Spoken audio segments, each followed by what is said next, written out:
Today, finally, a full review, a shoe review on the channel again.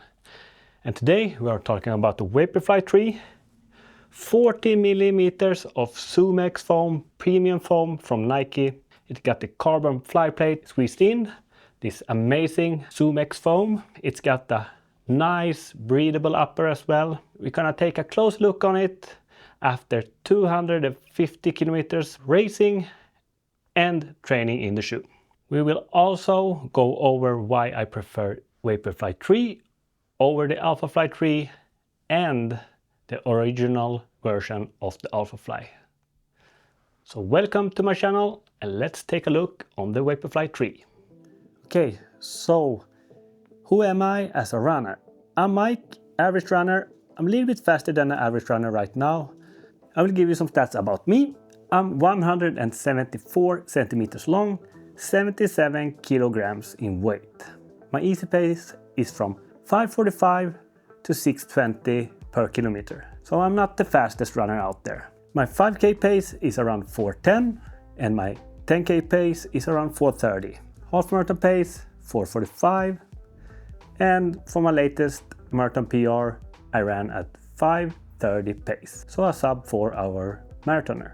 I actually did my latest marathon PR in this shoe November 2024 and it worked perfect even in the slower paces. So let's take a look on how it's holding up. If we start with the outsole, it has some wear and tear but nothing major. Nothing has come off from the outsole. I was a little bit worried about the heel rubber here in the beginning. I tend to land a little bit outside on the lateral side on the heel and then rolling up to the toe. But for running with this for over 250 kilometers, it looks really great. Looks like it's gonna be holding up at least to 500 to 600 kilometers. And if you're gonna work up to the premium, where the magic happens, the Sumex foam, it still feels really fresh and protective. I have nothing to complain about. This foam actually feels a little bit softer than my previous Vaporflies I had. I had two pairs of Vaporfly Next% 2s, but this one has been the most comfortable of them all. Nike tend to have a close, narrow arch. This one has still a little bit narrow arch in the middle of the foot. You can see it here. It's not that wide.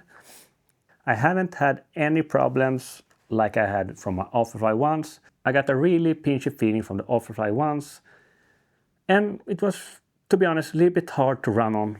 But the Vaporflies are really comfortable. I had no problems, no issues with that. Even if I ran my 4-hour marathon, it kept me protective. It was super nice, smooth ride throughout the whole race. And for the upper, it's really breathable. It's a little bit so stretchy, roomier than the previous versions of Vaporflies. I really like this upper. It got that race feeling. It's light, breathable, but maybe a little bit too stretchy for some, but for me works perfect. And if we're gonna talk a little bit of the ride of the shoe, it's a really smooth feeling of this one. You still recognize a little bit of that bounce from Vaporflies and Nike's race day shoes. I can say around 160 kilometers, 100 miles, it's starting to lose its magic. It's still great shoe. I still work out in it and I would take it out for a race still. But bear in mind, after 100 miles, 160 kilometers, the magic tends to get away from the shoe. But it's still a soft, protective shoe and I have really fun running in it. I will still keep this one in my rotation as long as it holds up and I don't get hurt. Why I think this shoe suits me perfect, it's because of my running style. I tend to roll my foot when I run slower paces from heel to toe, but when I pick up the pace, I will land a little bit more on the midfoot. It seems that the Vaporfly is designed for a little bit more of a rolling feeling than the bouncy forefoot feeling like you get from the Mechanic alphafly 3. The alphaflies works really great when I pick up the pace around 5K pace or even mile pace. So I understand why the elite runners prefer the alphafly over the Vaporfly, because the Vaporfly doesn't feel as bouncy and snappy like the alphafly. But that's a good thing for me, a little bit slower runner.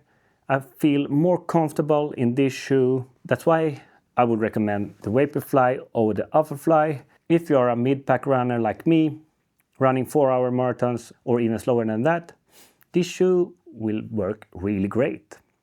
So, will I buy this shoe once again now in 2025? Yes, I would. But this year I want to try more racing shoes for the channel, so I can put out some great reviews this year. But I can really recommend this shoe to us more normal runners out there. It works at the slower paces, your warm-up paces. It works really great race day, really great workouts, and long runs. I really love this one for long runs. It's a race day shoe, it costs a lot, but you might get this one on a discount right now before the other race day shoes coming out now in the spring. So I would recommend you to pick up the Vaporfly 3 and try it out. Go test it out in the store if you can. I really love the Vaporfly and I will probably buy another one anyways. So this one gets a green light from me.